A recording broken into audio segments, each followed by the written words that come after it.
C'est bon, ça. Ah ben. Ouais. Bon, merci à tout le monde qui me suit sur WhatsApp, sur TikTok et puis Facebook. Il n'y avait pas Kilt aujourd'hui, mais j'ai voulu quand même faire un live pour vous parler, quand même, vous tenir, que nous puissions partager ensemble de quelques moments, 30 minutes, ça suffit. Donc, ça fait un peu longtemps qu'on n'est plus direct avec vous. Et puis voilà, tous le peuple congolais, les frères, les sœurs, puis le péter, comme je suis habitué d'appeler, c'est-à-dire tous les gens qui sont dans l'afropétage, c'est-à-dire qui sont dans l'enseignement de la liberté, et la liberté qui n'est pas un libertinage, mais les gens qui sont francs, sincères. C'est ça le péter. Les gens qui sont francs, ils ne sont pas hypocrites, ils se basent sur la parole, ils se basent sur des normes naturelles, et puis voilà. Donc, moi, je vais déjà, parce que le long, on va sérieusement pendant 30 minutes, sujet est belé, question est belé, tuni. Depuis na tapoto na beti moko maintenant na ninga lelo penda bon mata penda bato Facebook boko matina ba 1200 5000 lelo penda na zolinga na bino lelo po ebiki na loba kala il faut penda na loba donc bo benga bo bana ko partager za mande ko TikTok je suis avec vous na yembeli bino ko tunze mo TikTok ba na TikTok. Nous TikTok, on a expliqué l'impact de TikTok, pourquoi le TikTok. Parce que vivre dans TikTok, obligatoirement. Donc, la ligne vraiment, dans TikTok, bon matin. Dans moi, déjà, côté, il y a Facebook, déjà, vous avez belé, dans moi, il y a dans le 116 A, vous avez matin. Donc, avant la bande de sujet, on a 5 et dans la TikTok.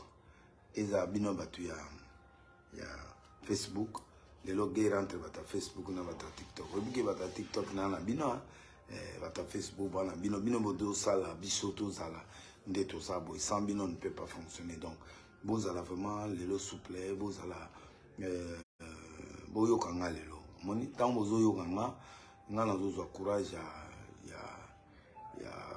ya ko yebisa bino makambo yo esengeli tout ça. Donc bobenga déjà baninga bino bobenga déjà bande ko belé ato ebele bazolanda biso bobenga bokota po permettre nazomona TikTok boana retard par rapport na bande ko à moins koto 128 la moni koto 48 bon mata po permettre ba sujet on a en ango lelo et ba sujet très important. Au fait lelo thème nanga ekozala le mystère très important. Nous avons parlé sur la reconnaissance des grâces. Mystère moko très important ezoboma bana na Nzambe ezoboma Congo azokufa même sur hôtel lelo na landi chan 3-0 donc il y a nasolo mes seigneurs. Qu'est-ce qui ne va pas dans ce pays? Qu'est-ce qui ne va pas? Qu'est-ce qui ne va pas?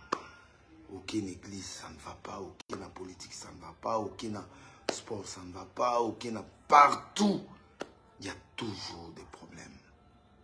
Mais je crois que le temps bozo benga maman Salambino, bozo bonsoir na bande konyo sobola nanga ça fait vraiment un peu longtemps.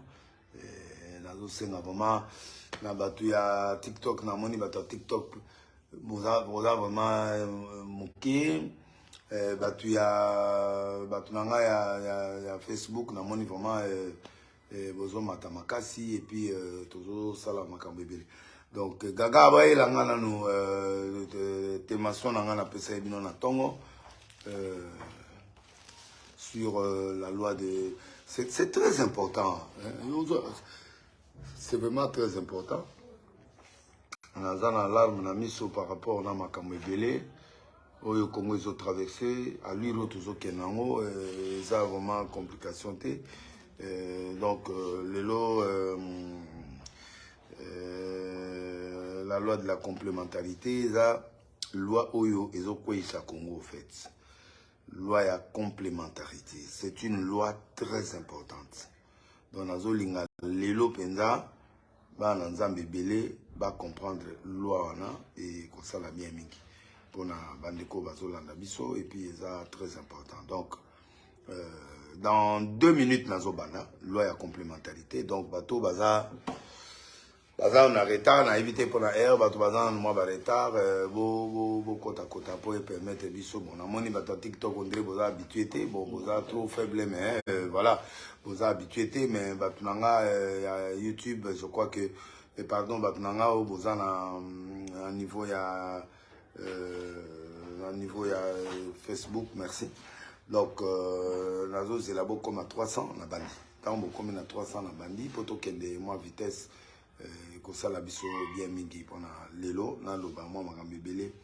Aux alliés, très important. Bon, comme il y a 229, Nazo continue avec 300. Je l'en ai exigé 1500, mais l'élo, on a 5300 pour Naza. Bref, on a mon coussé. Très fort, très puissant dans le moment bébélé au salante. Donc, merci beaucoup. En fait, les lots, n'a pas sabino bas sujet nous sont makanga ba fondé de l'eau ba fondé bon trouvé bango église des réveils et ceux qui wa pinalé ouais de dokamba za empoisonné ou pas donc étant na ezanini bon tous en ba sujet moko très fort. Et puis, Mboka Ezokende wapi, est-ce que la prophétie Mboka Ezandengenini, Makambo Ezandengenini, je crois que c'est parmi les sujets où les autres sur la lobby, je crois que dans Ozong et la Bino Lissousou, pour permettre Bisoto, Tokorako, ça, na bato apoto na Ozalawana, na mois de mars, où na Ozaladia na Europe, et puis, on a les États-Unis après voilà et puis l'homme soit faux pétage aussi là et bimam colonini je crois que c'est ce qui est important donc dans 2-3 minutes la zobanda sujet là donc verset de référence Dieu permet que nous puissions parler pendant 30 minutes avec tous mes amis qui sont en direct avec moi. Je veux que ces gens me comprennent, m'écoutent et puissent savoir qu'est-ce que je vais dire aujourd'hui. Inspire-nous, sois là, enlève le sentiment humain. Et je crois que c'est la chose la plus importante. Prends le contrôle et puis parle-nous dans le nom de Jésus. Amen. Merci. Tozana 2 Corinthiens chapitre 12. Et ça tout, hein, tout seulement bébélé, mais dans une référence à la loi, il y a complémentarité. Ils en a 2 Corinthiens, 1 Corinthiens chapitre 12, dans verset 4. Il y a diversité des dons, le même esprit, diversité de ministères, le même Seigneur, diversité d'opérations, le même Dieu qui opère tout en tout. Or, à chacun, la manifestation de l'esprit est donnée par l'utilité commune. En effet, à l'un est donné par l'esprit une parole de sagesse, à un autre une parole de connaissance, selon le même esprit. À un autre la foi, par le même esprit, à un autre les dons de guérison, par le même esprit, à un autre les dons d'opérer des miracles, à un autre la prophétie, à un autre le discernement des esprits, à un autre la diversité des langues, et à un autre l'interprétation des langues. Un seul même esprit opère toutes ces choses en les distribuant à chacun en particulier comme il veut. Dans verset 26, la Bible dit, si, dans verset 26, si un membre souffre, tout le corps souffre avec lui. Si un membre est honoré, c'est tous les membres se réjouissent avec nous. Vous êtes le corps de Christ, vous êtes ses membres, chacun pour sa part. Et Dieu établit dans l'église, premièrement les apôtres, secondement les prophètes, troisièmement les docteurs, ensuite ceux qui ont les dons de miracles, et puis ceux qui ont les dons de guérison, de secourir, de gouverner, de parler de diverses langues. Tous sont-ils apôtres, tous sont-ils prophètes, tous sont-ils docteurs, tous sont-ils les dons de miracles, tous sont-ils les dons de guérison, tous parlent-ils en langue, tous interprètent-ils, aspirent aux dons les meilleurs. Je vais encore en montrer une voie par excellence. Donc bref, la loi de complémentarité, et la loi moko, et bomi bana nzambe, ebele. Nde clé ya liwa ya Congo, clé ya liwa ya l'église ya Congo, politique ya Congo, sport ya Congo, musique ya Congo, ekufiawa. Boyo kanga très bien. Message oyo, na nge wuta pe na motema na ngai, ekota pe pa na bino pour comprendre en tant que prophète, mon analyse prophétique que je suis en train de faire.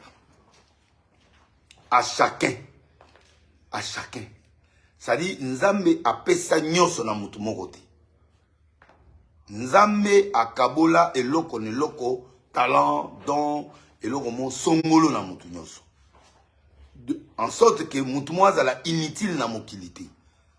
Et puis mutu mo azala supérieur na moninga na mokilité. Oui, il y a des gens qui ont pris de l'avance par rapport aux autres parce que bazaki éclairé peut-être avant.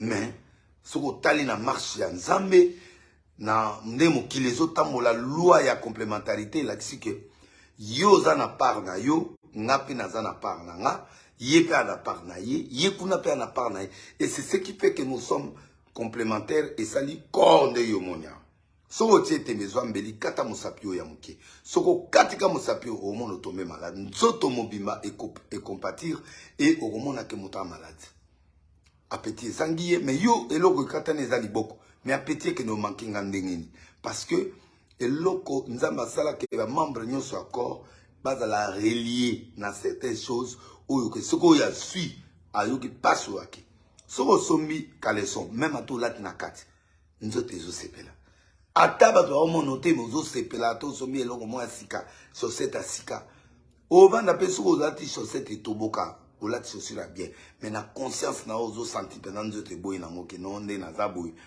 na l'est, c'est-à-dire mutu moko akoki ko se détacher na mutu mususu te parce que boza na caractère mon côté parce que boza na eloko mon côté parce que bozo mona ndenge mon côté. On peut avoir plusieurs façons de voir les choses mais mutu na mutu aza complémentaire par rapport aux autres. Loi wana ya complémentarité ezali ko fonctionner na Congo te parce que mutu na mutazo mona kaza supérieur na oyo azo mona ka danser koleka oyo politicien oyo azo mona aza makasi koleka oyo azo mona ya danser koleka oyo musicien azo mona oyo danser oyo azo mona danser pasteur azo mona oyo aleki oyo azo mona oyo aleki te. Mais biso nyonso toza complémentaire dans ce sens que si nous comprenons ces mystères de cette loi, on peut comprendre que na équipe na biso na ba pasteur na l'église, na politicien, nous serons au point de départ qui m'ambition sur le même rythme où il faut permettre ce que bateau bazo landa biso bazo tala biso bazo tala que ouais bateau ne masabwe basa vraiment basa ko sala musala na bango malam. La guerre vient quand il y a plus complémentarité. Le bon côté en zomona qui est important kolika likolo. À ce moment-là likolo comme intimidé et na minute wana azaisu à l'est. Ce qui ont moni liso na yo eu problème aux aucun liso au sentir que nous autres me se rebeller parce que il y a pas d'harmonie, il y a pas d'entente dans ce côté-là. Et on a zo senga na bande ko na biso ya Congo nyonso bozana libanda ya mboka na awa, ceux qui sont à l'extérieur du pays comme ceux qui sont avec nous ici, nous devons savoir que la loi de la complémentarité, c'est une loi qui exige que tout le monde se voit être complémenté. Être complémentaire, c'est-à-dire ce que tu fais, il faut que l'autre t'apporte quelque chose qui va maintenant faire de toi un homme complet. Et l'autre aussi doit savoir que c'est lui qui est à côté de toi, même s'il est faible. Mais dans cette faiblesse-là, il peut compléter quelque chose pour toi. Si tu as une histoire à des rois 4 Élysée, à combien de place mon gars va tomber les ndako biloko tu na des rois 4 8 tina se otanga. Au moment que moi si moko boye ayami batu pa na ye. Tango ayami Élysée na Giazi, na tongo azaki na crise ya prophétie ya koloba ke mama o azana problème ni. Tellement azaki na sengo. Que puis-je faire pour toi? Que puis-je?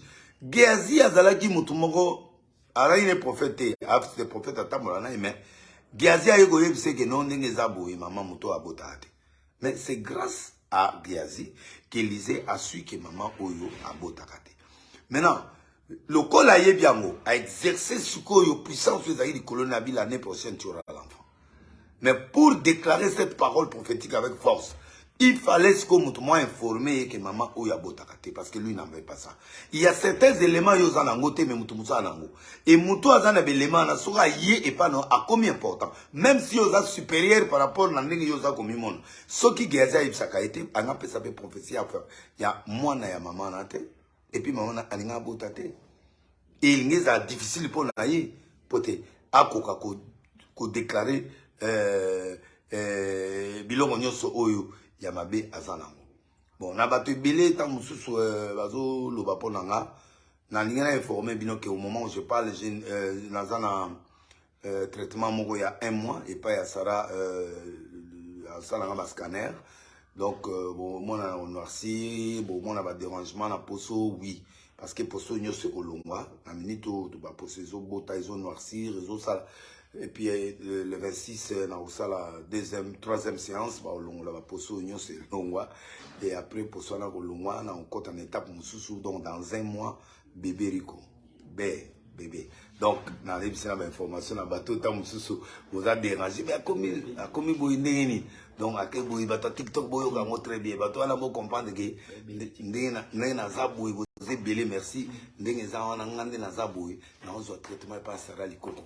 On a mentionné à traiter na tanga na poto ba zo ba formation ma casse effectivement ba traiter na poto bato ba traiter par exemple tant ma yi ba ko recommander ngepa na yi na zo so ba soin ya ma casse ba scanner ba nini na zo kota ba pare kili le 26 na zo 3e séance oyo ba kolongola ba posonyo so na ngo oyo po ba komisanga eloko mususu et puis na posonanga oyo ya bo mwana wana donc les autres génératés ba blog bozoloba ou bozo critiquer c'est pas un problème, je prends tout mon temps pour en arriver là.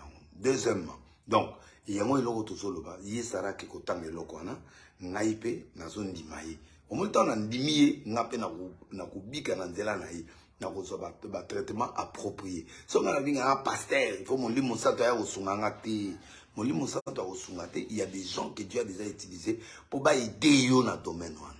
Même dans le sport, l'improvisation et l'équipe. L'improvisation et l'équipe, il faut qu'on ait une équipe de base. Oyo, Ezali, il y a Congo, la pépinière. Il faut qu'on ait une école de foot où ils ont préparé, à partir de la primaire, deuxième, à partir de 2 ans, 3 ans, 4 ans, 5 ans. Ils ont qu'une église dans la poto. Bana on a ce qu'on va jouer, bana, bazo colle ensemble. À taba professionnel, ba bimi na poto, taba ya ba trouver base mongo boui. Neto bana ko gagner ba match. Tous à la bas, utopiste, tout qui ne manganga ça la gelo, et l'eau mo il faut politique en bouquet changer dans 2023 awa. Tant d'élection aussi là, bâtir biso politique à sport, moi ma casse et ba spécialiste à sport, ba yebi qu'il faut autant ba pépinière, ba école où ils ont collé sa bana pour tout se compléter, bana va se compléter, ba yebana bas à l'ensemble, ba travail. Au moins le corps est abo, monto so abotami corps est le romoko. Donc le corps est le colonel liboko bazar relié na bestoma na kati. Donc ceux qui manquent koufi Bible lobby et corps mobima et comme déraillé. Ndenge nzamba salam mystère. Même Mboka, sport, politique, il y a l'opposition d'accord, mais il y a des gens où ils travaillent dans la politique. Souci à Bato Nagno, c'est-à-dire que Congo et s'est développé, Congo est que des biens, Congo est ça la bouille. Alors, na opposant, na mutu azana katia, pouvoir, dans la même idée, développer le Congo. Le bien-être du peuple congolais, le bien-être de tout le monde. À ce moment-là, tant que vous déviez, bah, il y a côté, il y a opposition, bah, zongi sur l'antela. Ma fingati, ko zongi sur l'antela, te boité, allez, yobo zongi l'antela. Donc, bah, tout peut pas l'église, on est en train de se compléter. Toza na guerre, na musique, toi na guerre, na politique, toi na guerre, na sport, toi na guerre partout. Mais dis-moi, non seulement guerre, il y a M23, na bato bana coin na biso kunate, mais toi na guerre entre biso dans le Congolais. Tu auras comme ennemi les gens de ta propre maison. C'est ça le problème qui se passe. Donc, dans la TikTok, on a ici beaucoup mieux belé, na moni, vous doublez, il y a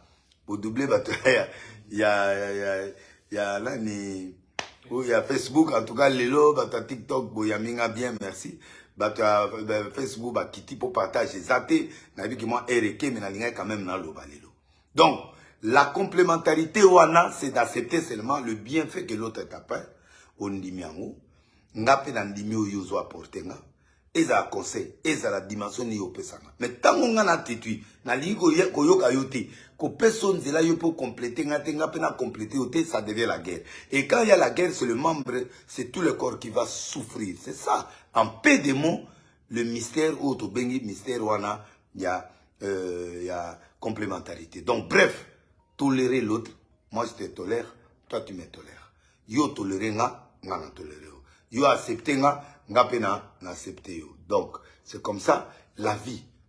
On dit manga nga pe na zondi mayo. Mais tango nga na yo zondi manga te nga pe na zondi mote. To koti na guerre. Et guerre nga na okota no avantage mta opère des années.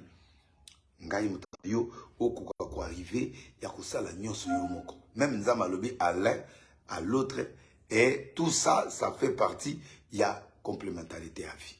Alors deuxième sujet oyo bozo oyo déranger batou les affaires de Dodo Kama. Dodo est-il empoisonné ou Dodo a bien été oui. Dodo est menacé de toutes parts parce que batou balingi ke Dodo atika église de réveil. Dodo a jeune dans les cinquantaines. Oyo nzambe asali grâce que les lois commis chef à ma confession religieuse nyonso. L'église nyonso ya Congo chef ezaye. Deuxièmement, Dodo ada président ya église de réveil nyonso ya Congo. Biso stola ba confession religieuse mais yende aza chef. Omoni Congo siko bazo boya ye a diriger parce que une catégorie moko ya ba personne balingi bazo en otage église de réveil nyonso ya Congo. Non. Ça dit so boza na intention ko sala loko. Pour a bien fait.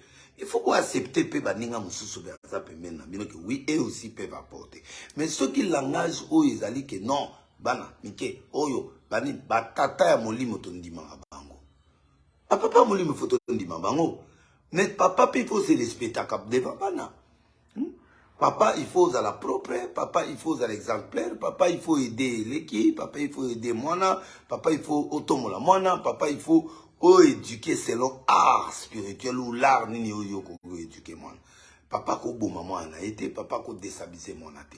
Banda to banda église de réveil à Congo. Nanu to mona ba enete oyo bazo kitana se bazo kendi vers le plus bas pour te ba porter ba solution, ba formation, ba nini ezalakati. Ezalaka ko beta, ko finga, ko pinir, ko loba. C'est ça le problème. Dodo est déjà un grand. A commis nde ba non akita. Alors, dans ce cas-là, pas bâtir les poisons. Dodo Sanzi Makila pendant ce combien de semaines. Heureusement que moi, moyen a le sang Wizali et permettre moi de stopper les loyaux à commis que je vais traitement à se récupérer. Mais comment l'église, on doit s'entretuer? Comment l'église, on doit s'entretuer? Ça dit, biloko wana yangwana tout justement, biloko izo sala ke biso sko tozo progresser. C'était la haine, le manque de solidarité, le manque de soutien. Oui, moi je me suis retrouvé avec première convocation, deuxième convocation. Pourquoi Afuninga? Afuninga, n'habité Batoba na Simanaï, mais Afuninga parce que tant qu'il y a quelque chose dans la TV, il y a lobby qui n'a pas église de réveil, comme une sécheresse, église de réveil, zabouillé, église de réveil, zabouillé, église de réveil, la bêtise de l'église, il faut pas punition, il faut voter. Bon, nana va punir, nan. Nana va punir, nani, parce que tout le monde qui va divorcer, c'est ça, mis tout en église de réveil. Parce que scandale sexuel est salé. Nde biloko wana berero biso to sali biso nyonso wana nde bomi église de réveil. Il faut topé sa faute na batute, faute sa biso bas leader. Biso ne bas leader. Divorce. Kinduma. Toke na mbongo. Politique toke. To, me motape sanga. Mbongo.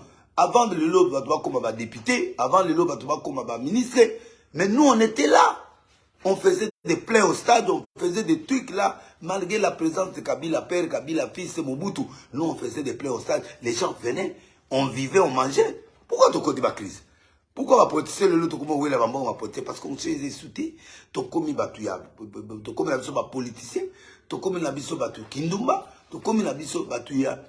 Entre autres, na l'équipe moi place on a batou ba moninga émission na on met la eneken. Eneken on est à zéro. Il est à zéro. Donc eneken on a est à zéro ou à zéro.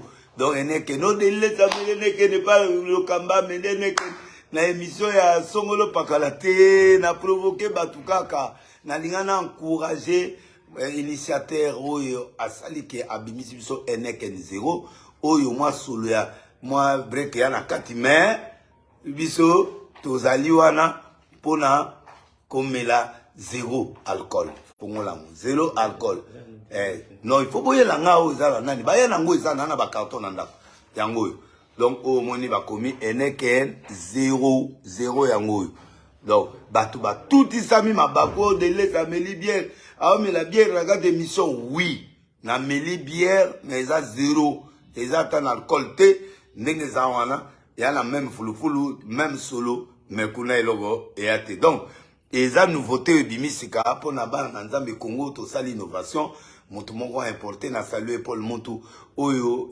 parmi bato oyo vraiment il faut tout soutenir na mboka oyo akanisi ba chrétien bakanisi pe bato ba melaka alcool te pour permettre bango oyo ba melape eneke 0 atali tanga ya alcool na quantité voilà eloko na koloba na sujet wana pe po peut-être belé na moni ba 4 morceaux wana émission ba ke balade émission tina suka te po na garda ki suspense wana tina suka pour permettre ba péter mamuke ba lo ba ke non pas ta den ndenga za wana na meleneken yango wana eneken 0 bana TikTok donc yango wana eneken 0 nde yango bozo mona wana eneken 0 ça n'a rien à faire avec nani donc bref na zongeli sujet donc ba fundinga effectivement pour na sali réplique pe na lobi vérité est-ce que ba pasteur va divorcer te ba pasteur va divorcer kindumbe zate kindumbe za ba sexta pe sa imité ba sexta pe salemi donc na boli misanga moke mo eneke nango yango yo lo ba petela nga lelo ba tsali ba émission yango yo zéro so mango ezana ba alimentation nyonso ya kin o sado kitsama mongongo mokepo obeta malibaku te ndeko na ngai yobi ke basular baze belé l'église donc pour se calmer il faut moi biloka boye ya kapo toyoka moi solo break mais eza yango te modelo bapinga inga lelo il les ameli neke na pleine émission donc na ke na parenthèse pour na boma moi pétage wana et yaki wana donc bafundinga effectivement na mukuna na zui première convocation na zui deuxième convocation na parquet ma tete 4e rue na ma tete raison nini o menace publique bola de mission onga na réplique qui bosolo na politique est-ce so botale émission na bon mon émission est-ce que delele si a menacé mutumo oboy nga par contre ndena gi menacé parce que grand frère nga Roger Aza a ina plisel mutumo mo ayebise yebisa delele awa ya zui ko soutenir dodo aya bani ayeba ke moto yazo soutenir wana APC mutama kasi parce que to meme na makala na niveau moi obimate na komi before nga delele na komi before depuis mukoni nga na ga benile si l'homme du pétage le prophète des nations bilongo na nga na betaka esimbaka ozo mpanzo na bete loko esimbaka kamera obima bimi guerre obima guerre bimi elo obisami esaimi elo obisami esaimi ide peso sare belo mutwa obima mikolo lega kutuna biloko nazoloba nga nazoloba direct eloko nga nazokufa eza vérité muku na leke pa bosolo na politique alobi nga na yepe en tant que mobali en tant que serviteur de Dieu pe na ye ko répondre ye pour biso to abasite toi entre biso na biso tout se compléter or nga na membre au conseil nazali fondateur au conseil parmi ba fondateurs TikTok bravo beaucoup comme de la 500 félicitations en tout cas bana TikTok na yembele bino TikTok nzembo mobimba donc nazo zinga ne batu nanga be ba mo mata batu nanga ya Facebook bazo échauffage TikTok ale bino lelo ndenge toza lelo bino bozaka tu likolo me bokiti bo partager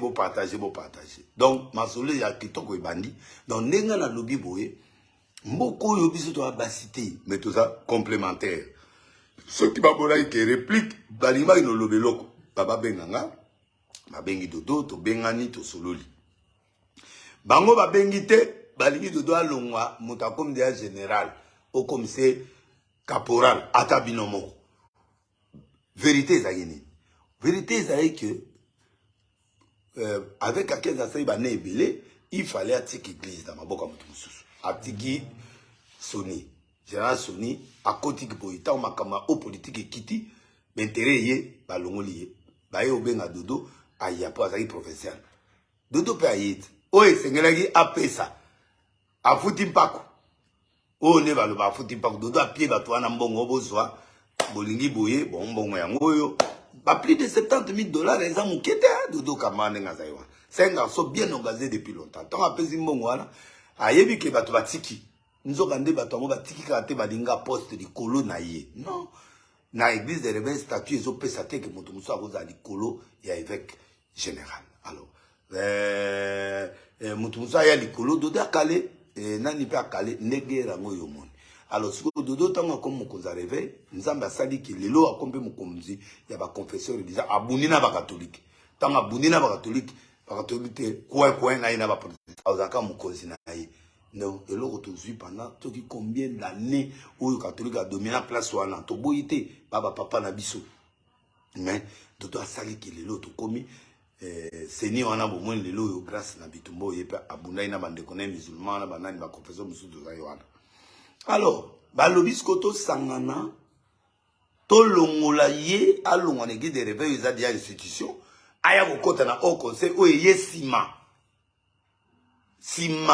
wa biso ba to fabriquer au conseil pona nini loi mo ebimaka ka 15 azo dominer biso nyonso il faut akanga biso be église obita to ke pa lozolo mami to bi jamais to boye lokola to longola article wana. Alors elozo kamisanga ba homme de Dieu ba yaya ba papa ba libito sangana poto koma bomoko. Mais bon, moi, on a peut-être que la place où toi en avance. Yango basali et l'on a bango, bah il faut compléter loi et ce qu'il y a au conseil, n'a volonté que tu as évité. Alors, quand on a moni qui va commis bon, quand on a que vous répliquer na TV, na sali droit de réponse, sanglant. Pour moi, droit de réponse, ça a toujours un problème. Donc, on a yé, na pas preuve. Église bande qu'on a est commis homosexuel. Moi, mon bal à côté de l'inganda quoi, ma kila partout. Na ke somele ba kushi ba ke ko latse kushi na toilette ba sukoli na lobi okomi boyende no yaya tel muta apanzinga boy 5 000 par break 5 000 par break na yanzi bo comprendre pour za code donc so abimine mbala moko 5 000 deuxième fois ala posa 30 000 andimi ba sa les break 6 fois 5 30 na ko sala wana ti ndeko apandani na bengi ndeko wana na me yo ndingo za wana koma yo kondima usabu oh yo ye maka mote vi o ye bien mote yaka na tindeli au moins 10 mozo wana na le 10 000 ngo na le après na yebisi na biyo za mabe andoki na ndima te kibiloka po ikosa ma l'église tala homosexualité ndenge côté l'église siko ba pasteur ngo batali ba o ba olo ba lelo to za la ini pour ba loi moko vota mete na kati ya parlement d'accord mais ba loi wana bino moko bato ebele oyo baza na kati ya homosexualité wana baba homme de Dieu mais ce que bato wana siko tant moko comme ebele na parlement bo sani si bo voter loi wana kutu lelo bato wana bazondi mangote osomo homosexualité koti makiona ikoti lokuta ya ba prophétie ya lokuta prophétie ya lokuta bana TikTok bo la nangai prophétie ya lokuta Anki on a oyo CD, ba iba pesi information à moto ali muta bali ko sakola. Ah. Église ekufi moli moze souté. Somona ba divorce en désordre. Obala yo moi si bien et comme a commune dokina mokolo. Possible boti bana, ça va. Mais yo délivrer ka batu nous sous ndenge ni ko délivrer moi sina ote. C'est le long abi bon, tellement sina ngana kindoki. Maintenant donc tu as ko délivrer bandoki. Badnoko yo délivrer ka makasika o ya libana. Oh ya yo mo na ndako ko délivrer bangote divorce en désordre bamusu 2 fois bamusu 3 fois bamusu moko siko mukile zotala ndi bangona ba kimi église de réveil et tant ba kimi église de réveil bino ko mo loba non ba kimi église de réveil oh banani okero e uto le ka to mona ki na miso na bino nyonso entre voici l'homme na papa na ye voici to ba bima na ye auda ipoto a lilia le abimi siko ngai delile si mutunde na kendaki na biloko wana non moi je ne dis que la vérité blesse mais moi je dis la vérité et c'est ce que j'ai répliqué na biba etamboli na biso nde bomi église ba divorce kindumba homosexualité, science occulte, qui c'est bon coco, bangunza pe bamoni pasi to ke ko zo babiloko bangunza po to bana ko bimisa ba miselekete babiloko wana nyoso. Mais ndewanga réveil to zalaka oyo ke soki mutayebe teki talali nzambe pa binzambe wana. Nde na pesa ki verset moko o na pesa ki na bi Hérode aye ko sangana na ina Pilate bato bazaki autrefois les ennemis. Je crois verset en haut dans Luc, je crois. Hein? Je crois dans Luc, hein? Luc, je crois 23, je crois, si je ne me trompe pas. Luc, ouais, je crois Luc, Luc, ouais, ça dans le livre de Luc. Oyo, baye ko sangana. Na yena basangani na po baboma Jésus-Christ. So au moni benemi basangani po baboma muninga, c'est dans ce sens-là que il y a alliance parce que bonzambe ekoufi et bonzambe soki ekoufi na quatre église, c'est ça qui est en train de tuer les enfants de Dieu et que les lots ba ça peut s'entendre nani break na. Donc comment sangana, ce n'est pas normal. Ce n'est pas normal, c'est pas normal, c'est pas normal. Donc voilà, et le boto le balelo na église to déplorer. Il y a un monique au conseil baki Godem Poyazalaka déjà, il est déjà le président du haut conseil. Bah voter qui avant parce que ngam mutifana kota mais bah zuye bah voter, c'est pas grave. Bati.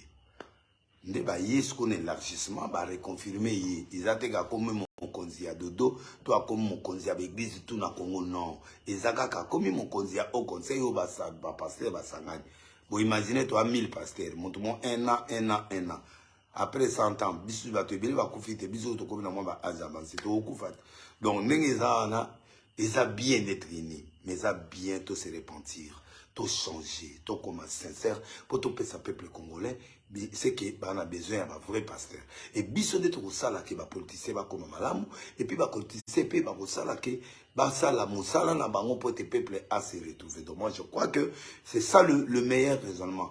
Effectivement tous en a katia ko samba mais ngana lingi na ngote parce que biso na minute oyo tous en a besoin unité na Congo. Moi je soutiens Dodo Kamba, je soutiens l'unité na église.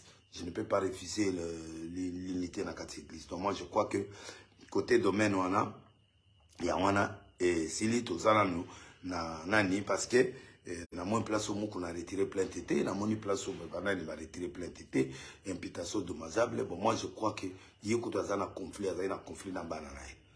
Na mon place à fond de banana. Denis les sibactines un message que tu remontes na makal.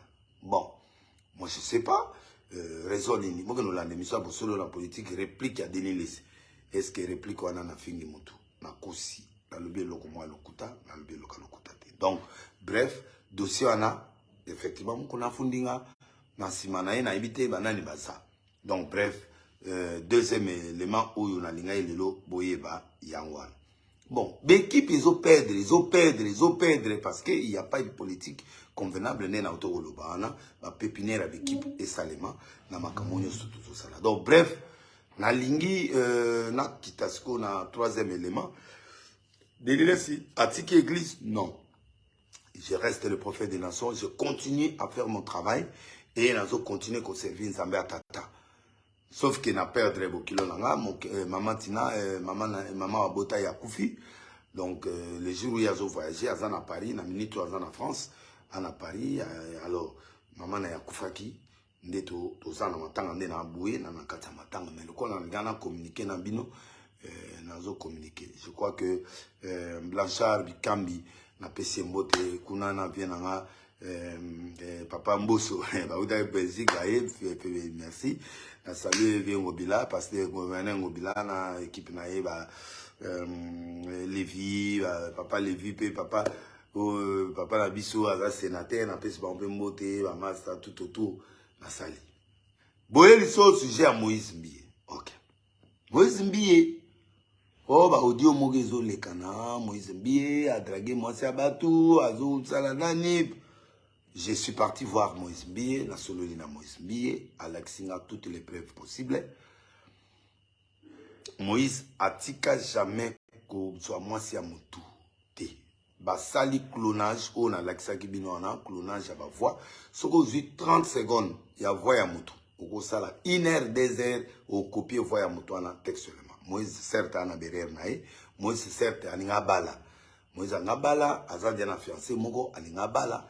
Bo ambriété na l'héros yo que non Moïse Mbie tout ça toi encourager et toi décourager te pour mutazudi à moi si pour abala donc tout tikaye akene na d'autres akene na mangamutu pour les loyo aboyi na ye makambo ebele bo tika biloba loba bo tika biloba loba oyo batu oyo bazo sala sur basali na nzambe eza clonage Moïse ana berere asala Moïse a na berere na ye mais là cette fois-ci c'était du clonage parce qu'à prouver nga na moni ba preuve o na opesa bino dans les jours qui viennent muto azo sala ku to yebi muto azo sala ku wana na kotanga ekala mingi te na bemission ekoya ba direct ezoya bozala toujours prêt ya komona ke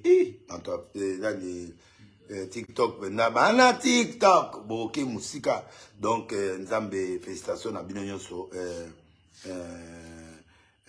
nani donc te ana mwasi masolo te ndego moi, c'est le cola ya solo. Na répondre vraiment Moïse a vu fiancé na yebié libale zakalate.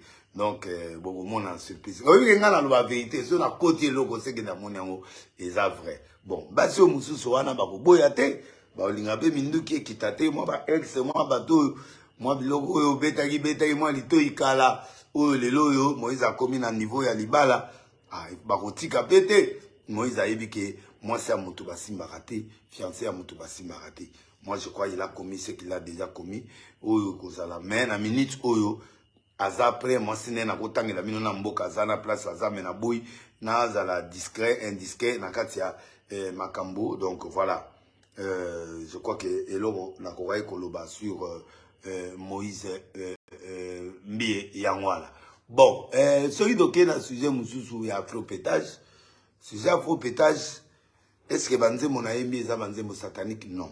Na yembi banzembo ya sagesse, na yembi banzembo ya nzambe, mais na sali yango na marque nanga ndenge nazalaka toujours différent na bato nyonso. Afropétage eza message troisième voix o na lingi pe na lamusa bandeko na biso congolais na ba musicien. Au moins ba musicien ba komi makasi lisusu na banzembo pour ba sentir que troisième voix yé mutu mo à côté libiso et siko ya ko côté la tese nga za musicien ngai wana na ke côté la bango moni makambo ba komi makasi po ba yebike so ba sali banzembo bien te malo ya moni ba nzembo bimi ebele ba mede côté fali ba femme côté nani ba nzembo bimi na papa chéri ba nzembo 10 ans et comme en mouvement donc nde mona wana trapo ya zo balusaka libumu tout ça compétition et continue kin pe na kona niveau azete ya ya tike ba ngomba bima nga sali bien nzembo anniversaire po mutu na ngai naza wana problème pour na sali nzembo anniversaire oyo ekoya olongolelo la wana naza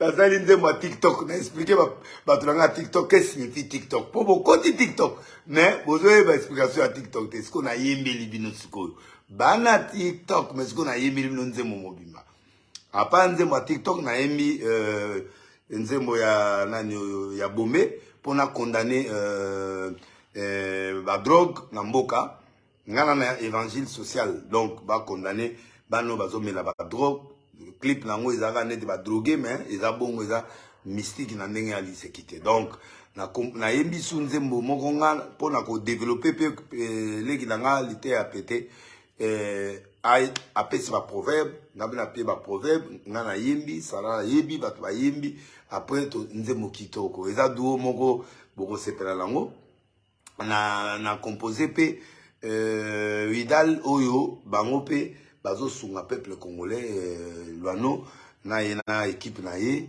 je voulais encourager les social ba pona ko développer mboka to sali nzembo ya IGF pona ko enseigner ba ko assainir ba financement na biso na sali nzembo ya propriété ya kin o to bengi lelenge ya kombo eza nzembo mo ezobimaka na mingi te na ba tant tozobimisa fiche ezobimaka te na sali à Joseph d'Arimathée na sali Joseph de Sirène nzembo ya ba Jeff dat de Teta Betachou banin banze mwana nga na yembeli bango pona mbongo te na yemi ba bien fait au basali par rapport na Bible ndenge ezosenga na yemi kamere na ye na mwasi na ye donc na sens te ke o libanga ndenge jubi abwaki wana te ngai na yembeli bena bango pona nini parce que to moni kamere malgré moyibi ya mbongo ayibi mbongo kamere moyibi susa Kamere a justifié le remonté, a fini mon présidenté, a négligé présidenté, a bimisi ba secret d'état, mais au moins il s'est gardé dans la prière. Maman a mis dans sa prière, dans les musulmans, les catholiques, les protestants,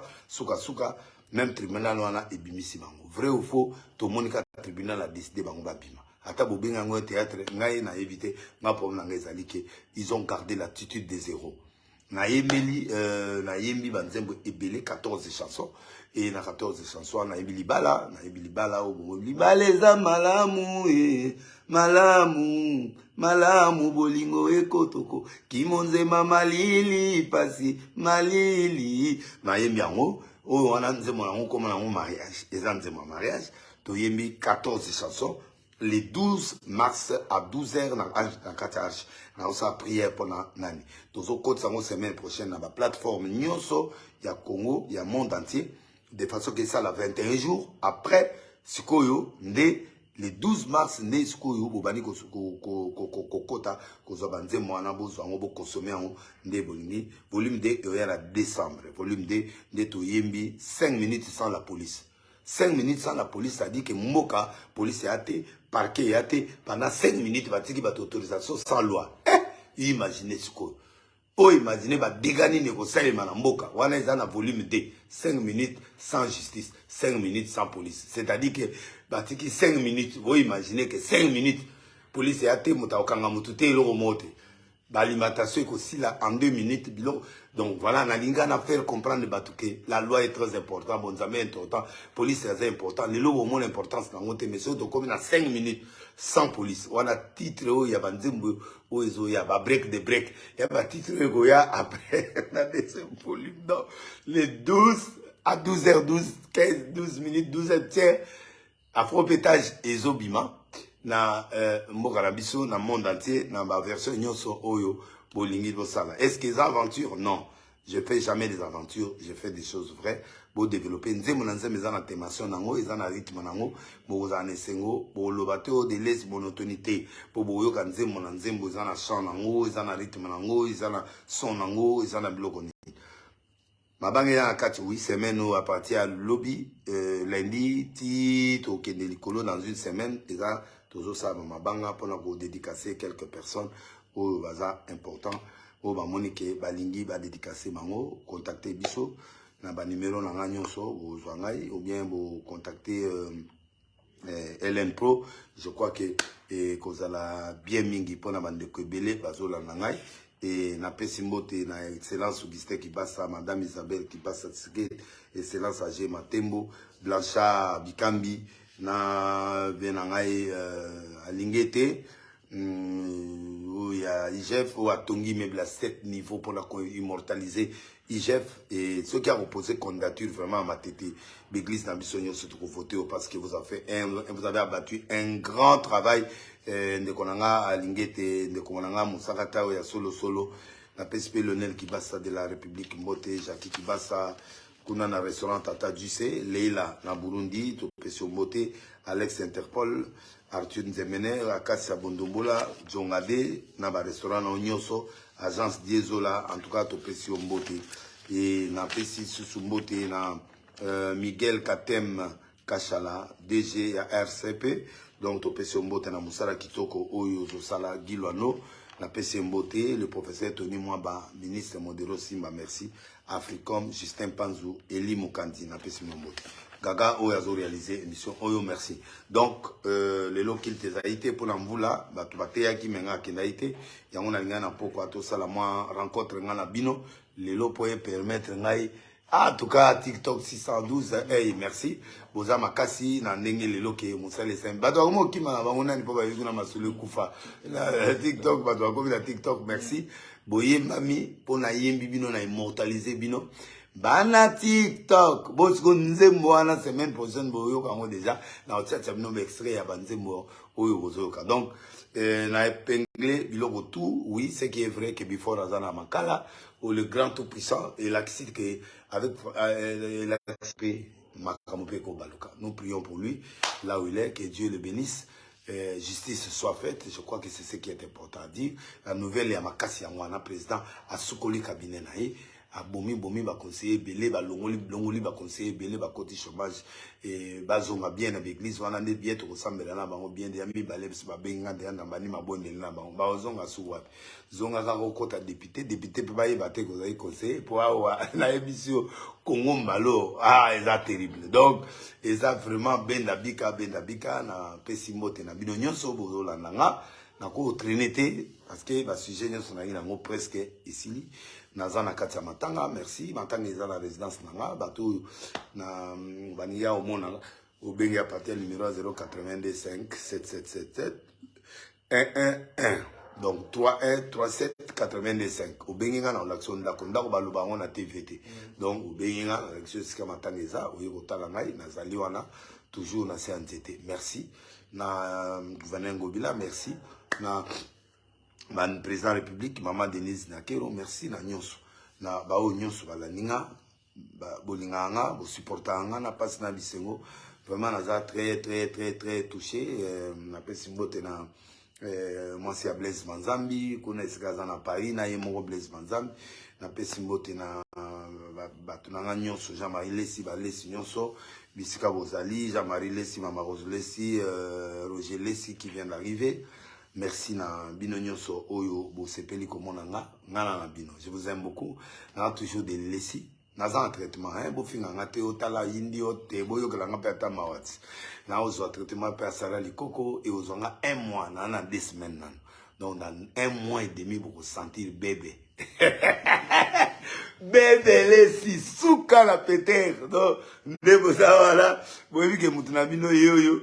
Donc nazo cité déjà la leli na moni ba Gims Kassanzu, pétage, âgé, na moni non batunanga penda, Jacques Moulumba Mukendi, na moni Eli Kingston, na moni ba, non, ba te belé na TikTok, na moni ba, Tufulana, ouais, Batania, non, ba péter, tout ba zawara, non, na sepeli, oui, que la Leli no pour ba TikTok, pour bêtier, non, na Leli.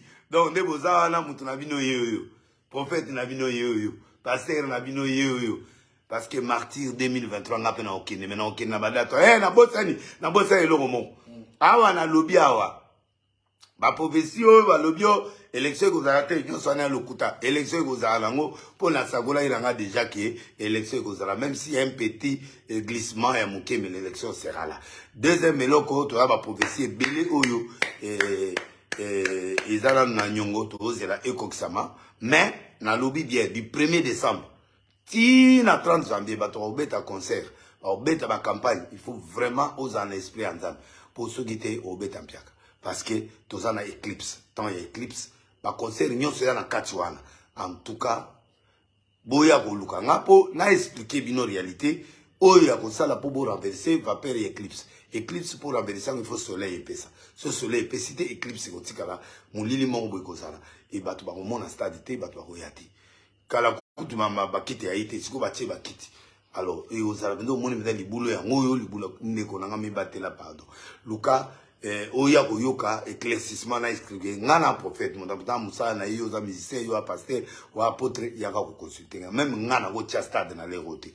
Donc on a ochango après le 30 septembre. Ceux qui n'ont pas l'événement, mon stade, moro quelconque, ils ont la massina, ils ont la. Alors, vous continuez à faire un peu de la bébé à Zoya parce que va au long langa, va pousser au à partir des 16 maman. Mais là, on est à Sarah, somo. Déjà, va tâcher tout les gens qui ont été donc, on a confiance. C'est qu'on peut se bota, dans un utilisateur, le remonter, mais pour se bota, il se bota, peu au long langa, les 26, pendant 4 jours, pour se faire long, pour se langa, au moins, la métier noire. Et bini, métier noir. Bimana, on est quand même, mon dit beaucoup de la côte maï, nani, comme les nano. Mon dit beaucoup, keba, na zoya. Après, il y a un mois et demi, oh là là. Donc, métier noir, la bino, le grand Péter, il est là, le Dénilé, c'est le prophète des nations. Donc, côté église Naza, côté pétage Naza, côté Makamutu Nazali. Donc, na tiki binote, pa Péter, naba na TikTok, naba na tiki binote, na binote Zoumaele. Merci vraiment. Na ndenge bolandinga lelo, na linga eto zala na ben, de na lelo nga na bino magena na matanga, na ge bokila kufi. Mais nazo lela côté mususu pe nazo consoler bino côté mususu pe nazo consoler nga. Merci na bato bazo benganga, merci na bato bazo contribuer atana 1 franc ya pamba. Merci parce que ndenge za boye ba no contre baluba. Donc il faut siko na kunda. Tala ka mère muluba. Nga siko yo mutabandu. Donc batabandu nyonso na mga pe na ozonga simati bona ba vela ngango bila bazala ba chef na zala ba viemboso na moninga na bino te via zali. Donc bikambi blacha bozoka défi baluba basai biso to kunda mère avec honneur na bino be ba Péter nanga bozawana ba partenaire na poto partout contribution na bino ko sala na tout bien na leli na pesi AG matembo pe mbote o azali nani na pesi président ya Seni Mbote bande ko to sala to sarole bola no ba photo en noir et blanc. Moi je conseille le PPRD ainsi que le président Kabila et tous les gens du PPRD de s'enrôler. Politique à chaise vite to kondana kango nani nani papa ya Félix mais lelo PPD beaucoup mo sa bilokana peuple congolais bo s'enrôler pour na ko sanctionner ba député ba to na nyonso photo s'enrôler bokende ko s'enrôler ndenga na salaki ya ta photo ya noir et blanc elongi no monde ya mabende ko bima soko zaki mabende de naissance noir et blanc ko pesa ka mabende na yo soko zali kitoko obima boga na noir et blanc vous comprenez. Donc tout encadré vote pèse dans la poto, vote pèse dans les États-Unis, vote dans l'Europe, vote dans l'Afrique du Sud. Donc, la poto nous sommes se préparer en rangée. Donc, consultation il faut pour mon anga, consultation est gratuit mais au benganga na osolana yo si il s'agit de ça les logos mo salango consultation ko futa mongo te pona mon anga denile César ofele pas denile si ba futa kate pas denile si ngo consulter nzambe na yo pa nanga ozana droit au futa mongo note au benginga nga na répondre na osakola donc pardon 082 5 777 111 082 5 777 111 donc plus 243 82 5 777 111. Tu veux me consulter, c'est gratuit. Il n'y a pas d'argent pour consulter Dieu. Donc moi je crois que mon toit n'est pas Moussa Nanzamba. Et puis qu'est-ce que Moussa Nanzamba Zanan? Ce qui est Mogozane Loga au Pesanga au pied. Ce qui est Loga Zate au Lingo Yoka Nzambe, la relaxo Nzamenanga. Donc bref, la commune à Souka, vraiment, bateau, bayoki comme on a bangoté, c'est pas grave, déjà en live. Bo ba Nzambe Nyoso, Tozana Eneken, Oe Bimisko 00. Et Zana Nguna. Alcool na katite yango bato bafinga yenga lobby donc pas joindre l'équipe to pesi bravo na Paul Montou no pesi mbote na pesi mbote pe na ba condoléances ta ba famille na ngai bokilo na nga bande ko na nga ba beau frère na nga o bazolela mama na bango nga mama sa kufa tata kufa donc nazawa côté papa na mama nyongo esili donc mai na nga na miso sila nango etika ba papa leki ba na banani mais père abota na mama si ba kufa naza offert des pères et des mères et des grands frères Charles Ellis. Donc, né naza na tikaliga des nations na grand Péter. Bébé. Boze les longi bo finga ngawara boze la. Bo mola o. Boli misanga bato ba ça m'appelle naza obligé na kata parce que déjà 600 et quelques bateaux. En tout cas nani bana TikTok merci. Et puis merci Navandeko Bolandinga, vraiment que Dieu vous bénisse. Tout bana chaque quelques jours, des jours après, tout ça sous live, 2 jours, 3 jours après, tout annoncer bino maintenant oyezo ya wana po nazo ba sujet à makasi, que Dieu vous bénisse là où vous êtes. Merci à Gaga, merci Nanzozo TV, merci na Mama Tina kuna na poto, Nzambe apambola yo et puis Zama abattre la bateau, bazana ba pasilero, abattre la bateau bana este, abattre la président de la République, abattre la gouvernement na biso, abattre la bateau bana pasi, abattre la paix de opposition, oyo pe bazali ko sala musala na bango, abattre la paix ba candidat nyonso ya 2023, En tout cas, courage. Merci na Denis Kadima, merci na Bienvenue Langa, merci na Gematembo, merci na Bureau Mobimbaya Seni, merci na Bureau Sénat, Assemblée nationale, et puis PDG Nyonso, Abdon Etina, tout Nyonso DGI, na pesi minomote mosala ki toko besoin abattre, nous amène à Pamela Mino, solo la politique na kanisio, la pesi minomote na faire gola na pali, il faut pas. Bino mi balé le na kanisi bino. Oh, na linga, bino tenga wana na lufi. Na lela bino fort. Pétage, pétage, pétage. Merci à la prière. Soyez bénis. Tous ceux qui m'ont suivi, de là où vous êtes, ceux qui sont malades, soyez guéris. Ceux qui ont des problèmes, soyez bénis. Ceux qui ont des difficultés, soyez ouverts. Tous ceux qui ont des difficultés, je branche la puissance du Saint-Esprit vers toi pour que tu sois vraiment guéri, délivré, prospère et que tu puisses avoir des solutions dans tout ce que tu as comme problème. Dans le nom de Jésus-Christ.